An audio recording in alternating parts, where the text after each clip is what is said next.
आज गोरखपुर में आयुष्मान वय वंदन कार्ड बांटने की शुरुआत करने वाले हैं। प्रधानमंत्री मोदी और सीएम योगी की सरकार जन स्वास्थ्य की रक्षा के लिए हेल्थ इंफ्रास्ट्रक्चर डेवलपमेंट से लेकर निःशुल्क इलाज की व्यवस्था करके अभियान चला रही है। इसी कड़ी में प्रधानमंत्री मोदी की घोषणा के मुताबिक आयुष्मान स्वास्थ्य योजना के तहत 70 साल से ऊपर के सभी नागरिकों को 5 लाख रुपए की मुफ्त इलाज की सुविधा देने की शुरुआत डबल इंजन की सरकार कर चुकी है। इसके लिए बुजुर्गों के आयुष्मान वय वंदन कार्ड बनाए जा रहे हैं। गोरखपुर में आज आयुष्मान वय वंदन कार्ड के वितरण का शुभारंभ सीएम योगी करेंगे।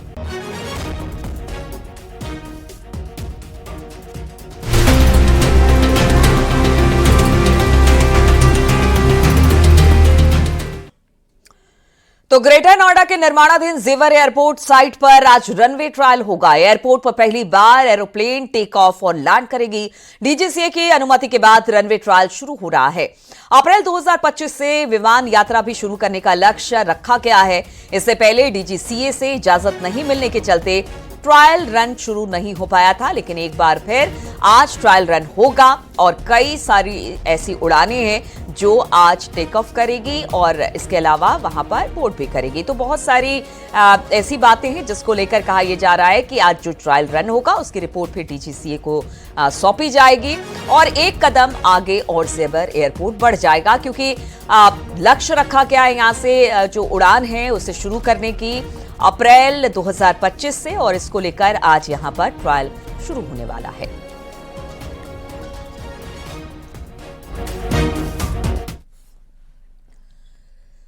बाराबंकी से खबर लेते हैं, जहां पर पुलिस और गौ तस्करों के बीच मुठभेड़ हो गई। पुलिस एनकाउंटर में 2 शातिर घायल हो गए, जिनको अस्पताल में एडमिट करा दिया गया। मुखबिर की सूचना पर हुई कार्रवाई में पुलिस ने कुल 7 बदमाशों को गिरफ्तार किया।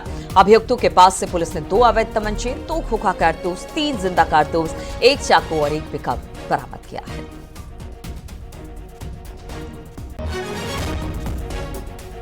की गई अभी तक 4 अपराधियों के विरुद्ध कई अभियोग पंजीकृत हैं। ये बदमाश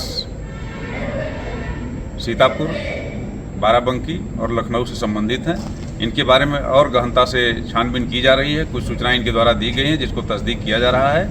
इस पूरे गैंग में जो लोग भी शामिल रहे होंगे उनके सबके खिलाफ कार्रवाई कठोरता से सुनिश्चित की जाएगी। मेरठ में हिंदू संगठनों ने धर्मांतरण की कोशिश पर एक बार फिर से पानी फेर दिया। आरोप के मुताबिक मेडिकल कैंप के नाम पर गरीब लोगों को बहला फुसलाकर प्रार्थना सभा में शामिल किया गया। इसके बाद उन्हें बाइबल पढ़ाई गई। इस बात की जानकारी मिलने पर हिंदू संगठन के लोग मौके पर पहुंच गए, जिसके बाद जमकर हंगामा हुआ। पुलिस ने 5 पुरुषों और 3 महिलाओं को हिरासत में लिया है और अब पूछताछ की जा रही है। थाना परतापुर क्षेत्र के शंकरपुरी इलाके की यह वारदात है। मौके से धार्मिक पुस्तकें भी बरामद की गई। भारतीय किसान मंच और हिंदू रक्षा दल के कार्यकर्ताओं ने आरोप लगाया कि 100 से ज्यादा लोगों को धर्मांतरण के लिए मजबूर किया जा रहा था।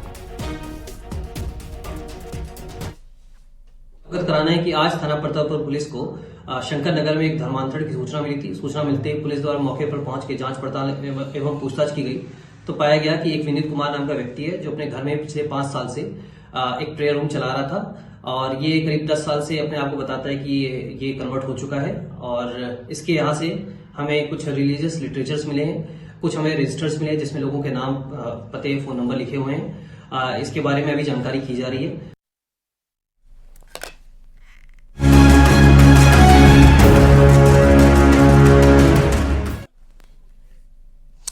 तो आज मंदिर मस्जिद से जुड़े 3 बड़े मामलों पर कोर्ट में सुनवाई होनी है। जौनपुर की अटाला मस्जिद को देवी मंदिर बताकर याचिका जो डाली गई थी उस पर इलाहाबाद हाई कोर्ट सुनवाई करेगा। वहीं संभल की जामा मस्जिद में सर्वे रिपोर्ट पेश करने का आज आखिरी दिन है, लेकिन बताया जा रहा है कि कोर्ट कमिश्नर की तबीयत खराब होने की वजह से रिपोर्ट पेश होने में आज संशय है। वहीं श्रीकृष्ण जन्मभूमि केस में सुप्रीम कोर्ट में आज सुनवाई होनी है।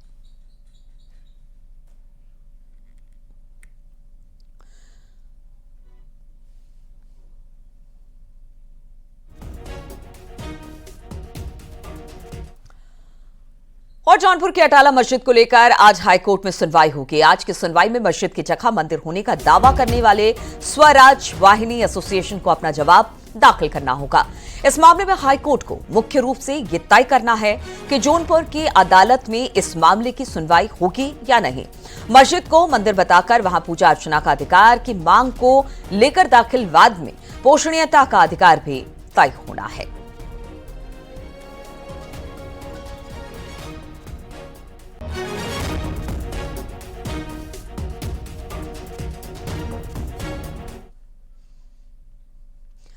श्री कृष्ण जन्मभूमि शाहिदगाह विवाद में सुप्रीम कोर्ट आज सुनवाई करेगा। सुप्रीम कोर्ट आज 7 रूल 11 याचिका पर विस्तार पूर्वक सुनवाई करेगा। 5 नवंबर को सुप्रीम कोर्ट ने दोनों पक्षों को जवाब दाखिल करने को कहा था, तो वहीं मुस्लिम पक्ष ने याचिका के तहत पूरा प्रकरण किसी प्रकार से कोर्ट में चलने योग्य नहीं होने की बात कही थी। मुस्लिम पक्ष ने चारों मामलों में हाईकोर्ट के फैसले को चुनौती दी।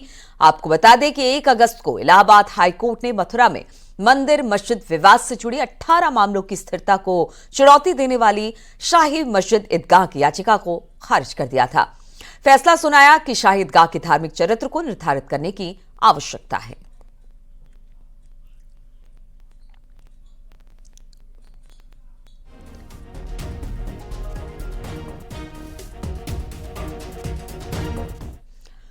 संभल जामा मस्जिद की सर्वे रिपोर्ट आज कोर्ट में पेश नहीं होगी। तबियत खराब होने की वजह से कोर्ट कमिश्नर आज रिपोर्ट पेश नहीं कर पाएंगे। रिपोर्ट पेश करने के लिए कोर्ट कमिश्नर कुछ और वक्त मांग सकते हैं। 29 नवंबर को संभल कोर्ट ने रिपोर्ट देने के लिए 10 दिन का वक्त दिया था। कोर्ट कमिश्नर को आज सील बंद लिफाफे में रिपोर्ट पेश करनी होगी। जामा मस्जिद का सर्वे 2 चरणों में किया गया था। इस दौरान हिंसा भी हुई थी, लेकिन बताया जा रहा है कि आज जो रिपोर्ट पेश करनी थी, शायद कोर्ट कमिश्नर की तबीयत की वजह से आज उसे पेश ना किया जाए। कुछ और मोहलत इसमें मांगी जाए कोर्ट कमिश्नर की तरफ से। तो आज कोर्ट कमिश्नर की तबीयत खराब होने का हवाला देकर शायद ये रिपोर्ट पेश नहीं की जाएगी। संभल के जो जामा मस्जिद का सर्वे किया गया था, 2 चरणों में सर्वे किया गया था। बताया जा रहा है कि आज कोर्ट कमिश्नर इसमें और थोड़ी सी मोहलत मांग सकते हैं।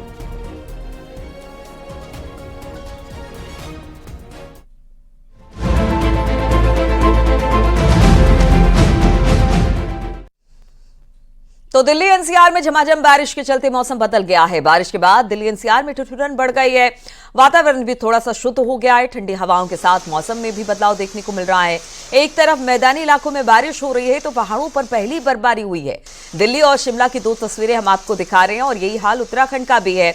अलग अलग जगहों पर जो ऊंचाई वाले इलाके हैं, जिसमें उत्तराखंड है, हिमाचल है, इन सब जगहों पर सीजन की पहली बर्फबारी हुई है। वहीं अगर दिल्ली एनसीआर की यानी मैदानी इलाकों की बात की जाए तो यहां पर मौसम की बारिश देखने को मिली है ठंड के मौसम में, और इससे बहुत हद तक जो पॉल्यूशन की समस्या है उससे भी शायद दिल्ली वालों को छुटकारा मिलेगा।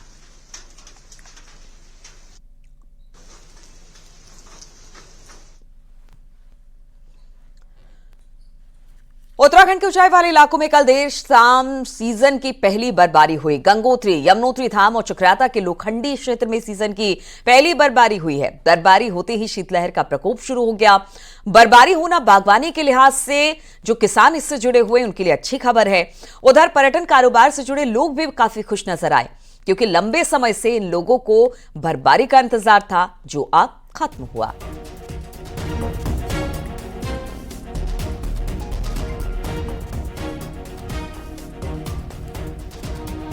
क्योंकि बर्फबारी शुरू हो चुकी है, इससे हमारे बागवानी भाइयों के लिए बहुत फायदेमंद है, खेती के लिए बहुत फायदेमंद है। और जो है हमने ये सोचा था कि क्रिसमस और न्यू ईयर पे जो है बुकिंग्स नहीं आ रही थी, क्योंकि सब लोग बर्फबारी का पूछ रहे थे, लेकिन बर्फबारी हो चुकी है चक्राता में स्टार्ट, लोखंडी में स्टार्ट। और जो है अब जो है टूरिस्ट भाइयों के लिए भी संदेश है कि आइए हमारा चक्राता में आइए, बर्फबारी शुरू हो चुकी है और अब जो है सब कुछ सही से है।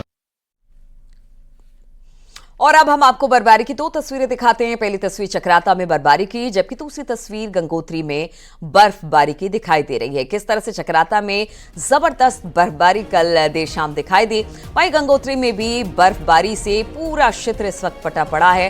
और सबसे अच्छी बात यह है कि जिन लोगों को बर्फबारी का इंतजार था, खासतौर पर कृषकों को या फिर पर्यटन से जुड़े लोगों को, उनके लिए बड़ी अच्छी खबर। और इस बर्फबारी को वो बहुत अच्छा मान रहे हैं अपने कारोबार, अपने खेती किसानी के लिए।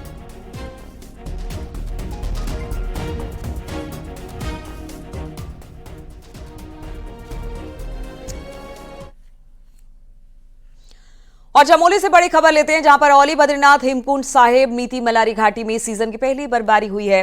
कल देर रात से रुक रुक कर पहाड़ों पर बर्फबारी हो रही है और इस बर्फबारी का लोग मजा भी ले रहे हैं क्योंकि ये सीजन की पहली बर्फबारी है। तो कई ऐसी जगह है जहां पर ऊपरी इलाकों में, जिसमें से औली, बद्रीनाथ, हेमकुंड साहिब, नीति मलारी घाटी में सीजन की पहली बर्फबारी हुई है। और अब पर्यटकों के चेहरे इसलिए भी खिले हुए हैं कि अब उन्हें 25 दिसंबर और नए साल में बर्फबारी का आनंद मिल सकेगा। और साथ ही साथ जो पर्यटन कारोबारी हैं उनके चेहरे भी, क्योंकि बुकिंग रुकी हुई थी, लेकिन अब इसके बाद उनका मानना है कि अब यहां पर सैलानियों की तादाद इस बर्फबारी के बाद बढ़ जाएगी।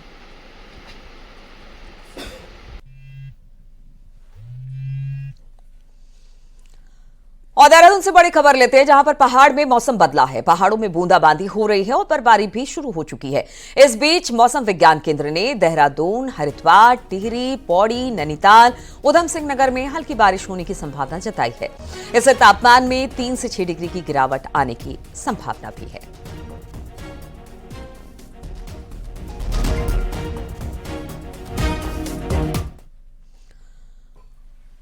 और इस वक्त लखनऊ से एक बड़ी खबर आ रही है, जहां पर निजी पैथोलॉजी के पूर्व मैनेजर पर एफआईआर दर्ज हुआ है। मरीजों की रिपोर्ट से छेड़छाड़ करने का आरोप इस पर लगा है। एचआईवी की गलत रिपोर्ट बनाने का आरोप भी इस मैनेजर पर लगा है। नेगेटिव रिपोर्ट को पॉजिटिव बनाने का आरोप लगा है। ये बड़ा आरोप है। आरोपी ने पैथोलॉजी के डॉक्टर की आईडी हैक की। लैब संचालक डॉक्टर ने मुकदमा दर्ज कराया। लखनऊ के विभूति खंड थाने में इस एफआईआर को दर्ज कराया गया है। तो ये बड़ी खबर हम आपको बता रहे हैं जो लखनऊ से आ रही है, जहां पर निजी पैथोलॉजी के पूर्व मैनेजर पर एफआईआर दर्ज किया गया है क्योंकि वो मरीजों की रिपोर्ट के साथ छेड़छाड़ किया करता था। और इसी के साथ यहां पर रुकेंगे, छोटे से ब्रेक के लिए जल्द हाजिर होते हैं।